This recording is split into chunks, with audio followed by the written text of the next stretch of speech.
ความฝันคิดว่าเจ้านั้นคืนมาก็นานแล้วนะเข็มเวลาจนนับบ่ได้เกือบเป็นเรื่องเล่ากาลครั้งหนึ่งในใจแต่บ่เคยเปลี่ยนไปยังอยู่ในใจเรื่อยมา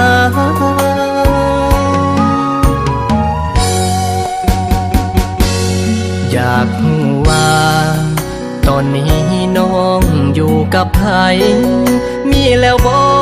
คนหูใจเป็นจังใดคือบ่เห็นหน้านั่งเมื่อใจลอยคิดฮอดความหลังผ่านมาเมื่อข่าวเฮานั่งสบตาสัญญาว่าจะหากัน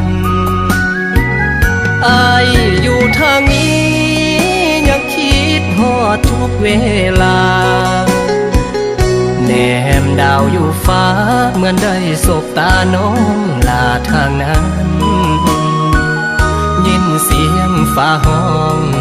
เฮ็ดให้ใจคิดฮอดกันเบิ่งฟ้าต่างหน้าทุกวันน้องนั้นสิคือกันบ่น้องก้อนเมฆสีเทาโฮมกันเข้าปิดดาวดวงนั้นสัญญาณใจเลยถือกี่ตันให้อายนั้นบ่ได้คิดต่อฝากลมห่มฟ้าไปบอกว่ามีคนรอหากได้ยินก็ช่วยติดต่อส่งข่าวได้บอกอายคิดฮอดน้อง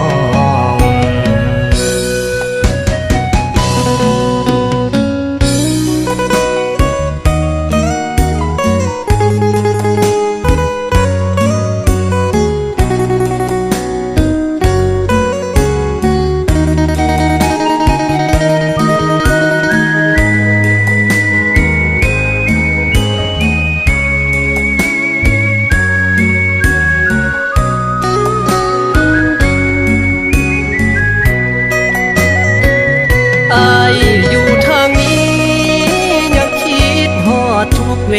ลาแนมดาวอยู่ฟ้า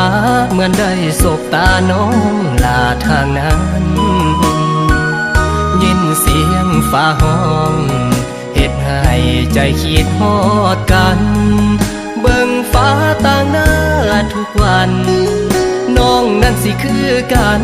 บ่น้อง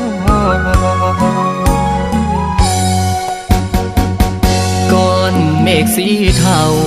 โฮมกันเข้าปิดดาวดวงนั้นสัญญาณใจเลยถือกี่ตันให้อายนั้นบ่ได้คิดต่อฝากลมห่มฟ้าไปบอกว่ามีคนรอหากได้ยินก็ช่วยติดต่อส่งข่าวได้บอกอายคิดฮอดน้อง